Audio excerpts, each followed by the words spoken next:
Oh, hey, welcome back to Josh Cooks Meat. We're deep in quarantine, which means I'm still in my pajamas at 5 p.m. Movies totally lied on what my apocalypse outfit was gonna look like. The food situation is getting kinda weird. I've got a lot of food, but I haven't planned a meal in like 4 days. Last night's dinner, peanut butter and jelly on an everything bagel. It was pretty good. So I was going through the freezer and I found this bad boy. It's a big ass ribeye. In case you don't know, the ribeye is like the little brother to the prime rib. And the prime rib is really good. Now when I bought this, I wasn't really thinking about anything to go with it. I was just happy to see that they had steak left. So today's challenge is to make dinner with stuff that I already have in the house. Because I am not going out. And I gotta make it good, like something out of a restaurant. I got sweet potato and some brown liquor. So we're gonna have roasted sweet potatoes and a pan-seared ribeye with a creamy bourbon sauce. Let's do this! First, we're gonna dice up a sweet potato. That sweet potato, not a yam. They look similar, but there's a difference. Yams are starchy, sweet potatoes are sweet. Don't slice them larger than 1 inch thick. Just cut it exactly how you want it to fit in your mouth, because that's where it's gonna go, and they aren't gonna shrink that much. Next, put it in a bowl and give them a coating of olive oil, maybe a 1/4 cup. Now make a seasoning. Take 1 teaspoon salt, 1/2 teaspoon pepper, a 1/2 teaspoon paprika, 1/2 teaspoon onion powder, a 1/4 teaspoon cumin, and mix it up. Sprinkle it on your sweet potatoes and get a nice even coating. Now take a foil-lined baking sheet and lay out your potatoes. Make sure to space them out. If the potatoes are touching or on top of each other, they'll steam instead of roast, and we won't get the consistency we want. Next, we're gonna stick them in a 425-degree preheated oven for 27 to 30 minutes. This will give them a nice crunch on the outside while leaving them soft in the middle. Kinda like me. Now it's time to rub our meat. Get your mind out of the gutter. I'm talking seasoning meat here. What's wrong with you? I'm gonna go simple, salt and pepper. But not just any kind of salt and pepper. I like to use a 16 mesh pepper. It's got a slightly larger grind than most peppers, so it'll give a nice crust.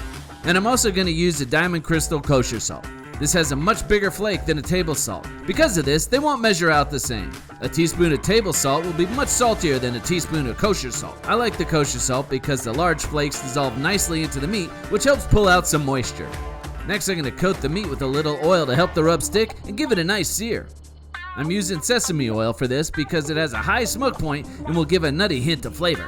Coat the steak all over with the oil, then sprinkle on the rub equal parts salt and pepper. Make sure to get the rub on all sides of the steak. You'll notice how quickly the salt dissolves into the meat. You can't even see it anymore. Now we're gonna let the rub sit on the meat for a minute while we check on the potatoes. After about 10 minutes, we wanna move the potatoes around and flip them so they'll cook evenly. Now we're gonna start our creamy bourbon sauce. I don't like canned broth, so I'm gonna make my own so that I can control the flavor. Bring a cup of water to a boil, and then mix in a teaspoon of bouillon until it completely dissolves. If you like a beefier taste, add a touch more. Less beef? Add some more water. Next, add a 1/3 cup of your favorite bourbon to a saucepan. Let it reduce about 2/3. The alcohol will burn off and leave behind an almost maple flavor. Then, add 1 cup of your beef broth. I like to add my salt and pepper right now so that it'll mix in with everything. And then let it reduce by half. When it's reduced, add in 1/2 cup of heavy cream and mix it around. Let it come to a boil. Once it does, reduce the heat and let it simmer till you get the right consistency. This could take up to 20 minutes, but don't leave the pan. You don't want it to burn. Now it's time for the steak. I've preheated a cast iron skillet. Preheat is key as it'll ensure that the whole pan is evenly heated. Now I'm going to use about a tablespoon of oil to coat the pan. Once that oil is hot, you'll see a little smoke. Now put your steak on.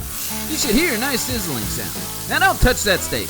Let it sizzle for a good 4 minutes. We want to get a nice crust on it. Once that crust develops, give it a flip.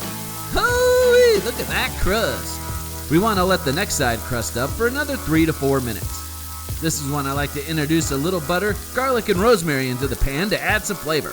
As the butter melts, spoon some onto the top of the steak to keep it moist. Now the rosemary and garlic might start to burn. It's okay to take them out of there. After a couple minutes, check the crust on the bottom side of the steak. Once it's to your liking, flip it on its side to get the edges. Now the total cooking time will depend on the thickness of your steak. Dinner steaks go quicker.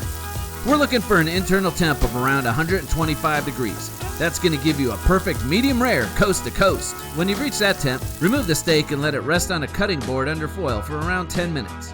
Once your steak is rested for 10 minutes, it's time to slice. I like to cut on an angle whenever possible.